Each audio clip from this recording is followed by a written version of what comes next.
हाँ जी, नमस्कार दोस्तों। चलो आज एक हम इंटरेस्टिंग टॉपिक के साथ फिर से शुरुआत करते हैं।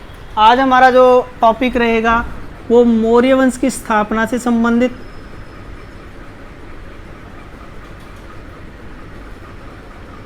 और इसके जो 3 प्रसिद्ध शासक हुए उनसे संबंधित चर्चा कर लेते हैं। ठीक है, मौर्य वंश की जो स्थापना है ये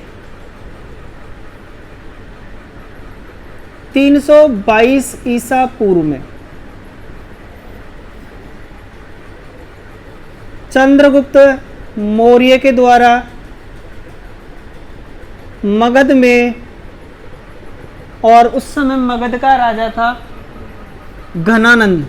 नंद वंश का शासन चलता था, घनानंद या घनानंद। इसको हराकर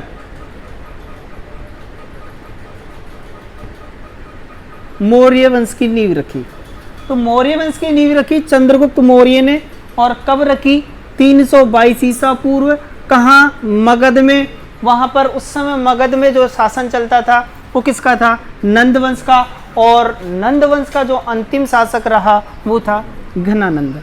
ठीक है, और 322 से, और ध्यान रखना, अब बात करते हैं इसके तीनों शासकों के बारे में जो प्रसिद्ध शासक रहे मौर्य वंश के। सबसे पहले चंद्रगुप्त मौर्य, और ये 322 ईसा पूर्व गद्दी पर बैठे। ठीक है, कब? 322 ईसा पूर्व में।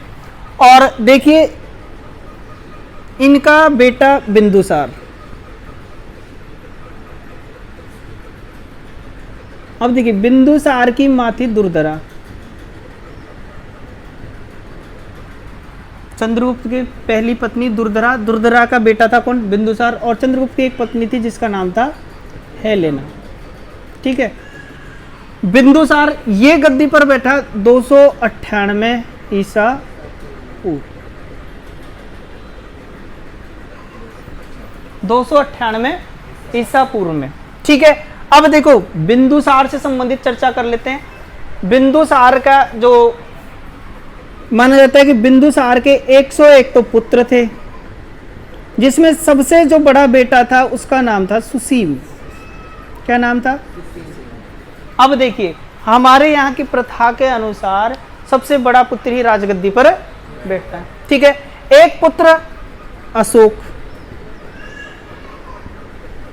अब देखो सुसीम तो गवर्नर था तक्षशिला का, और अशोक को गवर्नर बना रखा था अवंतिका का, और अवंतिका का वर्तमान में उज्जैन बोलते हैं। ठीक है, ये यहाँ का गवर्नर था। अब देखो सुसीम तक्षशिला का गवर्नर था और अशोक अवंतिका का गवर्नर था। ठीक है, अब उससे पहले इन दोनों के बारे में चर्चा कर लेते। चंद्रगुप्त मौर्य ने अपने अंतिम समय में जैन धर्म को ग्रहण कर लिया था। कौन से धर्म को? जैन धर्म को। बिंदुसार ये ब्राह्मण धर्म या हिंदू धर्म को मानता था। ठीक है, इन दोनों के धर्म से संबंधित बात हो गई। ब्राह्मण धर्म को मानने वाला बिंदुसार था और जैन धर्म को मानने वाला चंद्रगुप्त मौर्य था। ठीक है, नेक्स्ट बात करते हैं अशोक से संबंधित। देखो सुसीम क्या था कि कई विद्रोह हुए, इन विद्रोहों को सुसीम दबा नहीं सका। इन विद्रोहों को सुसीम दबा नहीं सका, तो इससे पता चलता था कि सुसीम एक योग्य शासक नहीं हो सकता था। ठीक है, तो क्या हुआ? अशोक को 273 ईसा पूर्व में राजगद्दी पर बिठाया गया। अशोक राजगद्दी पर कब बैठा? 273 ईसा पूर्व में। और इसने 4 वर्ष तक संघर्ष किए। क्या किए? मतलब इसके राजगद्दी पर बैठने के बाद इसको बहुत सारे संघर्षों का सामना करना पड़ा, क्योंकि जैसे सुसीम से भी इसका युद्ध हुआ। ठीक है, उनमें 4 वर्ष संघर्ष करने के बाद 269 ईसा पूर्व में ये वास्तविक रूप से गद्दी पर बैठ गए। ठीक है, ये तो इनसे संबंधित बात हो गई। अब अशोक जो है, अशोक ने अपने जीवन में एक धर्म ग्रहण कर रखा था जिसको बोलते हैं बौद्ध धर्म। अशोक ने बौद्ध धर्म ग्रहण किया। तीनों शासकों के बारे में बात करते हैं। चंद्रगुप्त ने जैन धर्म, बिंदुसार ने ब्राह्मण धर्म, बौद्ध धर्म किसने? अशोक ने। कब? 322 ईसा पूर्व, 298 ईसा पूर्व, और इसके तारीख देख लीजिए 273 में गद्दी पर बैठा, लेकिन वास्तविक रूप से 269 ईसा पूर्व में। ठीक है, अब अशोक से संबंधित छोटी सी चर्चा और करते हैं। देखो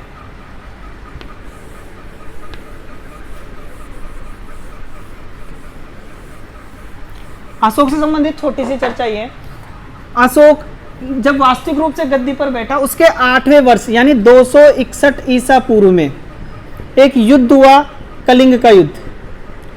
कलिंग के युद्ध के बाद यह भयंकर नृशंहार हुआ, यानी निर्दोष लोग मारे गए, जिसके कारण दुखी होकर अशोक ने धम्म की नीति अपनाई। किसकी नीति अपनाई थी? और इसने आजीवन हथियार छोड़ दिए, यानी युद्ध त्याग कर दिया और आराम से शांतिपूर्ण तरीके से ये इसने अपना शासनकाल चलाया था। ठीक है, 261 पूर्व में ईसा पूर्व में हुआ कलिंग का युद्ध। कौन से वर्ष में? गद्दी पर बैठने के बाद 8वें वर्ष में। ठीक है, ये इनसे संबंधित छोटी सी चर्चा थी। ठीक है,